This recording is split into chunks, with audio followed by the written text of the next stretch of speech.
লক্ষ্মীকান্ত দাস, সৌমিত্র দে, ঝাড়েশ্বর গোল এরা বিজেপির সক্রিয় কর্মী এবং নেতা ছিলেন। ইটাবাড়িয়া গ্রাম পঞ্চায়েতের বিজেপির সংগঠনের বিজেপির সন্ত্রাস দমন পড়ন নীতি এবং মাননীয় কেন্দ্রীয় সরকারের যারা ক্ষমতায় আছেন বিজেপি ভারতীয় জনতা পার্টি তাদের পশ্চিমবাংলাকে মেরে ফেলার যে পেটে মারার যে চক্রান্ত তাদের বিরুদ্ধে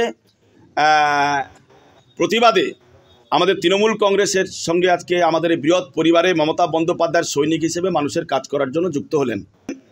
ভারতীয় জনতা পার্টি বিমাতৃসুলভ আচরণ করে চলেছেন বাংলার 10.5 কোটি মানুষের সঙ্গে। আমাদের প্রিয় নেত্রী মুখ্যমন্ত্রী মমতা বন্দ্যোপাধ্যায় দীর্ঘ 11 বছর ক্ষমতায় আছেন। তিনি ক্ষমতায় থেকে তার 77টি জনমুখী প্রকল্পের মধ্য দিয়ে 10.5 কোটি মানুষের সেবা করে চলেছেন। আমাদের ট্যাক্সের টাকায় কেন্দ্রীয় সরকার যে টাকাটা আমাদেরকে রিটার্ন দিতেন সেই সমস্ত টাকা তারা সম্পূর্ণভাবে বন্ধ করে দিচ্ছেন। বাংলার মানুষকে আপনাদের পেটে মারার যে চেষ্টা করা হচ্ছে তারই প্রতিবাদে কেবলমাত্র ইটাবাড়িয়া অঞ্চল নয়, আগামী কয়েকদিনের মধ্যে আপনারা দেখতে পাবেন কাঁথি সাংগঠনিক জেলা জুড়ে হাজার হাজার বিজেপি কর্মী তৃণমূল কংগ্রেসে যোগদান করবে। মানুষ চায় শান্তিতে বসবাস করতে, তো শান্তির বিরুদ্ধে যারা যাবে তাদেরকে ধূলিসাৎ হয়ে যেতে হবে। আরও অনেক বিজেপি কর্মী আছে যারা ইটার মঞ্চ তারা ধীরে দিকে দিকে জয়েন করবেন। তারা চাইছে না সন্ত্রাস, তারা চাইছেন ভালোভাবে বেঁচে থাকতে।